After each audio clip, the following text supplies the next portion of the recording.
An Ipswich homeless shelter is still open, despite the Department of Housing and Public Works attempting to shut it down. According to the department, Goodna street life doesn't fall within the guidelines set by the Residential Services Act. But shelter president and founder Helen Youngberry just wants to give homeless people a fair go. I rent houses and then I rent rooms out to people that are on the streets. I don't get funding from the government. We don't fit government funding.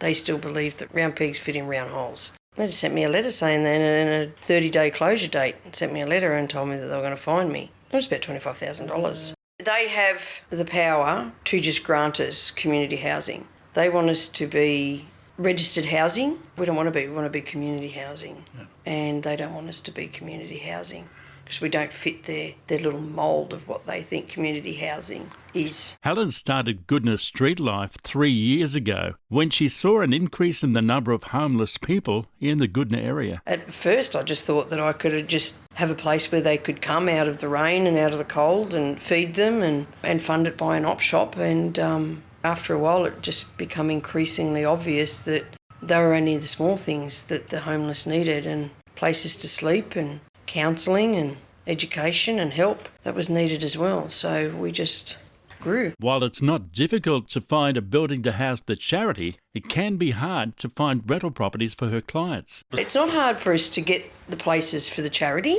It's harder for us to get rental accommodation for what we want to do through real estate. Peter Booth recently found out firsthand how Goodna Street Life works as a helping hand, and then by volunteering his time to help the cause. You know, I think what they're doing for the homeless around here, that there isn't anyone else doing anything even remotely the same. Yeah. I was completely lost when a phone call was made to Helen, and she put me up in one of the houses and offered me food and shelter and everything else when I just had nothing else. And after, being around for about 3 months and helping out around here and all that sort of stuff, I've got a lot better insight into what they're doing and everything around here, and I just, quite frankly, it's criminal what the government are trying to do and that sort of thing. Helen Youngberry says Goodna Street Life provides not only crisis accommodation for the homeless. With funding from their Queen Street op shop, she's been able to provide clothing and food. But the help doesn't stop there. We have different types of counsellors come in and volunteer. I'm a drug and alcohol counsellor, so I hold the groups. We've set up our own NA meeting in Goodna, which is good. It means people don't have to jump the trains. Yeah.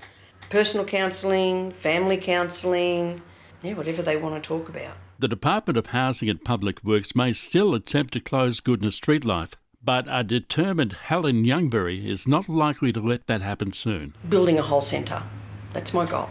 Build tiny houses, rehab centre, place for parolees to come out and get refitted back in to society. Build Helen's Haven, which is our goal.